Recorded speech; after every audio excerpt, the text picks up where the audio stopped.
This lesson deals with some special cases of the inverse Laplace transform. You can find these notes in the ECE202 ebook in Chapter 9, starting on page 23. In our last video, we talked about a proper rational function. There's also an improper rational function, and this is when the order of the numerator polynomial equal or exceeds the order of the denominator polynomial. In other words, m is greater than or equal to n.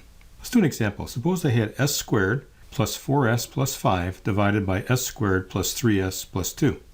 I could use long division, divide the denominator into the numerator. Here's my denominator, s squared plus 3s plus 2, divided into s squared plus 4s plus 5.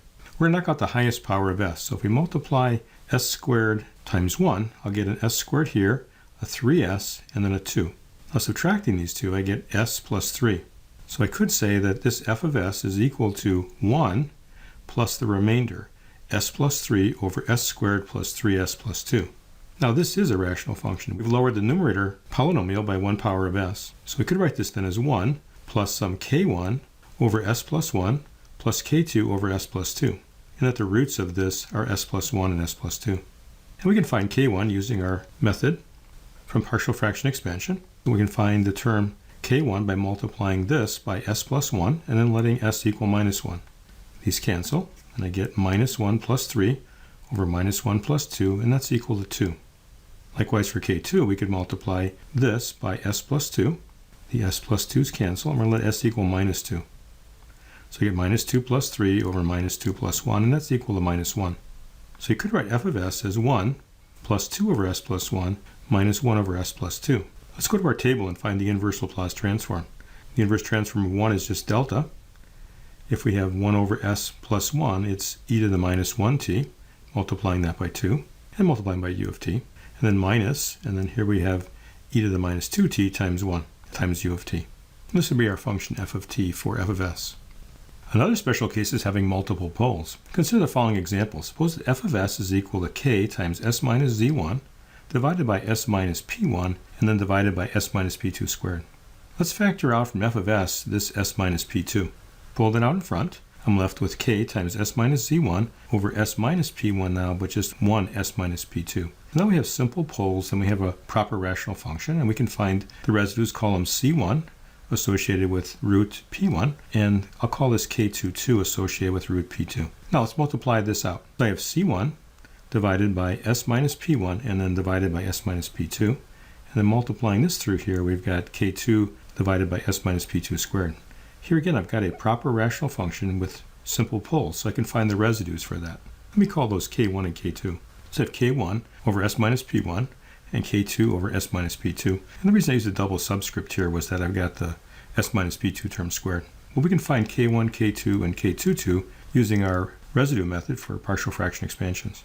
So going to the table on page 13, we can then find the inverse Laplace transform of this. This is going to be k1 times e to the plus p1t. Normally p1 is a negative number.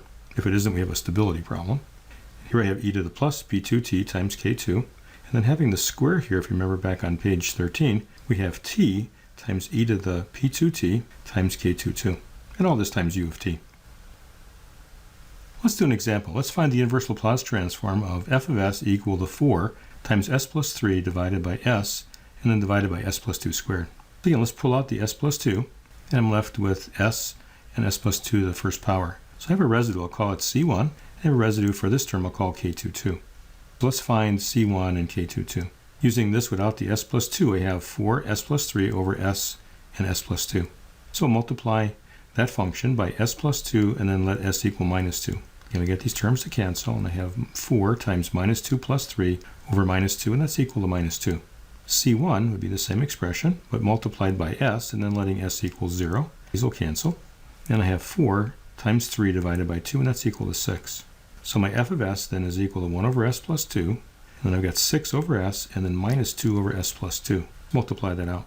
I have 6 divided by s, and then s plus 2, and then minus 2 divided by s plus 2 squared. I can write this as k1 over s, and then k2 over s plus 2, and then minus 2 over s plus 2 squared. We already find k22, so we don't have to find that again. Let's find k1 and k2. Our function now is just this. I'll multiply that by s, and then let s equal 0. And that'll give me 6 over 2, or 3, and that's my value for k1. k2 is multiplying that expression by s plus 2, and letting s equal minus 2. So I get 6 over minus 2, which is minus 3. So now I can write my f of s as 3 over s minus 3 over s plus 2, and then minus 2 over s plus 2 squared. I can go to my table again and look up the inverse Laplace transform of this because of our uniqueness property.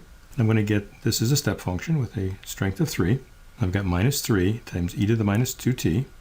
Here again I got squared, so I'm going to get minus 2 times t times e to the minus 2t, and all this times u of t. And these are some special cases of inverse Laplace transforms.